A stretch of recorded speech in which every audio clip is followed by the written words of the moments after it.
talking about education at home, and college came into discussion. My daughter was listening and she asked us what is a college. And we told her that as you're going to school, slowly you will go to next grade, further you go to next grade, and one day your school will finish and you go to college. And because she was listening very attentively, we asked her which college she wants to go. And she replied Disneyland. We laughed, we found it funny. But as a smile faded from her face, we realized she was not joking.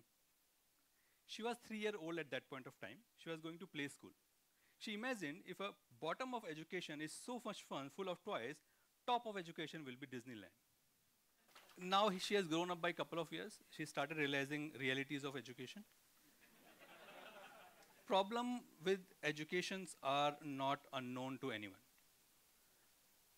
Everyone knows that whatever shape education is today is not acceptable. And different people have different view about what is wrong with education. I'm more concerned about that one single piece, the joy which we have taken out of education. Today I'll talk about that missing piece of education puzzle. First of all, let me ask you, how does learning naturally starts? Why Newton wanted to inquire about falling of an apple, or why Galileo was interested in universe? All of them were driven by their internal desire to know, their curiosity to know. Anyone who has discovered anything in human history were driven by their own desire to know. Do we see that in our education anymore? No. We have made education dull and boring. Do kids go to school with will to know? Let me ask you, how many of you went to school in childhood, say, today I'm very excited, today I want to learn in which year Akbar was born? No. They kept feeding you. Something has gone wrong from our education. We have moved from curiosity to curriculum. There's a big epidemic in developed countries about dropouts. This problem with education is not on supply side. It's not that there are not enough schools. The problem is on demand side. Kids don't want to go to school. And in US alone, every year more than 1.2 million students drop out of high school. That's one student every 26 seconds, or 7,000 a day. And if you're happy that problem is only for developed country, it's not.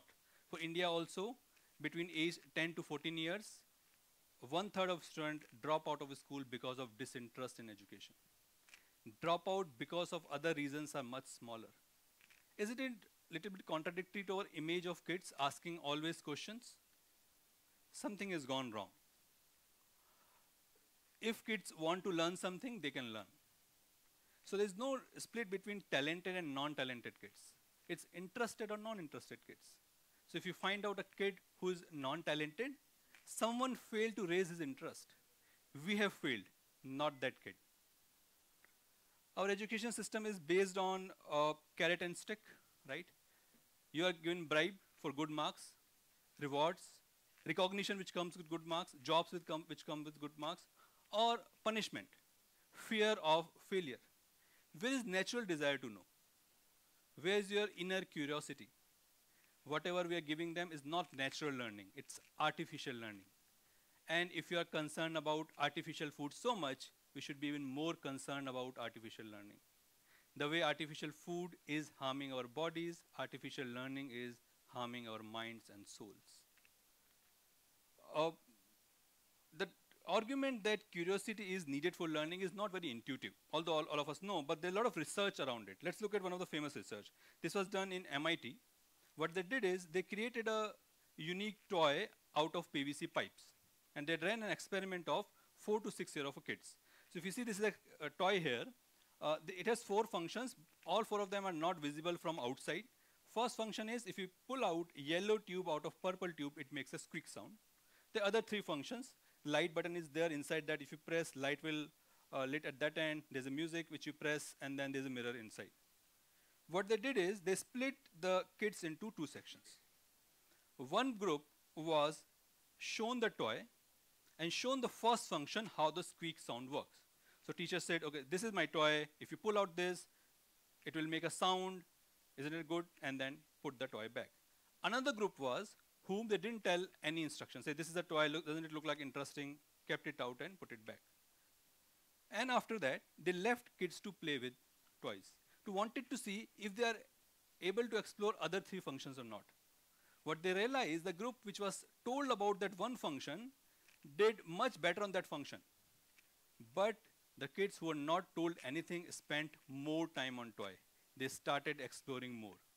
They were able to explore more functions which were not told to them. So in fact, instructions was actually limiting their natural exploration curiosity. There was another group, third group, which was told about the squeak function, but not in the form of instructions. As the instructor took out the toy from bag, she pulled out the yellow tube by accident, as if it was happened accident. So, oh, that's weird. What kind of sound is this? Oh, I didn't know this works like this. It's interesting. I'll show you, and then kept it back. That was the group for which they raised the curiosity. They didn't tell them. That was the group which did best. If you see, this is the group which was accidental, was able to explore more functions rather than just limiting themselves.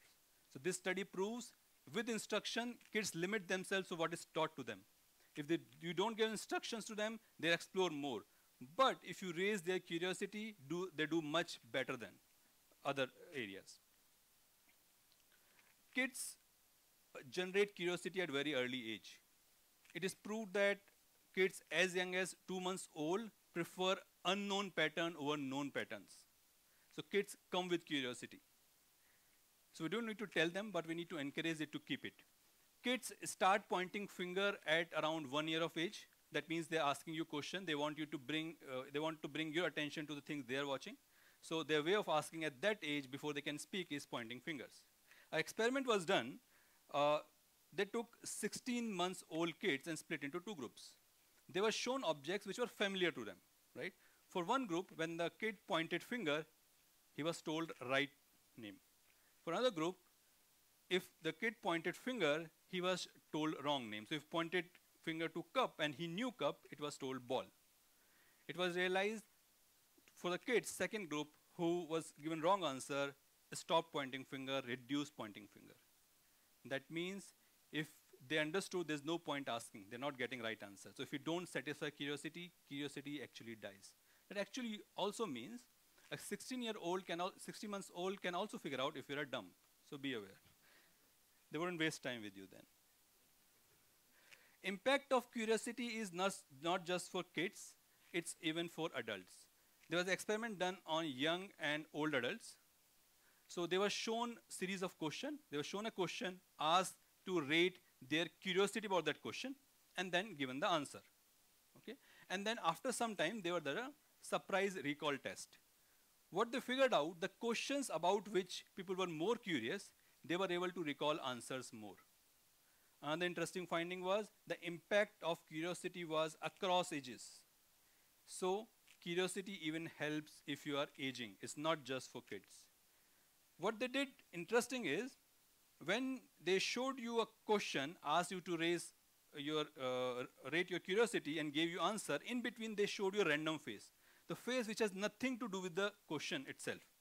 And then they tested how much you can recall those faces. The faces which were shown during high curiosity question had significantly higher recall rate. This has huge implication. That means if you are in curious state of mind, your learning increases not only for content you are curious about, also for the content which is shown in that state. That has a huge implication for teaching methodologies. It also showed the benefit of recall rate of face was much better for older adults. That means importance of curiosity increases with age. Another finding which this research did is, when people participated and before starting, they rated them on their curious nature, whether you're curious or not. That curious nature had no relationship with your performance of remembering answers or faces. That means doesn't matter whether you're generally curious or not. If content is curious, it will increase your learning. That's important finding. Another test was done, another study which replicated that, but also tested both the things, recall rate of answers and face recognition with 1 day delay. In that case also, recall rate was higher. Curiosity not only helps you learning, it has impact with on well-being as well. There was a test done on college students. They were asked to rate their curiosity on daily level and their life satisfaction. What was found out, the days on they were more curious, they had high life satisfaction and high life meaning. So curiosity is very, very important for learning as well as for life satisfaction. All the biggest innovators, business leaders who have done something in world, who have changed something, who have created something, were driven by their inner desire to know. They declined to accept a status quo. They were curious enough. It has huge implications for business as well. Steve Jobs once said, much of what I have stumbled into following my curiosity and intuition turned out to be priceless later on. Curiosity has huge impact for even corporate workers. Curious workers turn out to be one of the best workers. Research shows that they find out opportunities, they stop big blunders, they stop mistakes. So curiosity has high impact. Sir recently just talked about that most of the jobs will become obsolete soon. So whatever curriculum we are training kids in school today, when they go out, those jobs will not exist. And research says that existing skill sets are becoming obsolete every 2.5 years. So whatever we teach them is going to be obsolete. So they need to learn on their own.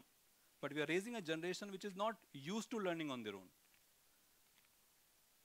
A famous quote says, the illiterate of 21st century will not be those who cannot read and write. It will be those who cannot learn, unlearn, and relearn. So we need to move back from curriculum to curiosity. So if tomorrow there's a lot of job loss, it will not just be because of job tech disruption. It will also be by failed education system. Einstein said, I'm neither clever nor especially gifted, I'm only very, very curious. It's irony, same Einstein also said, it's a miracle that curiosity survives formal education.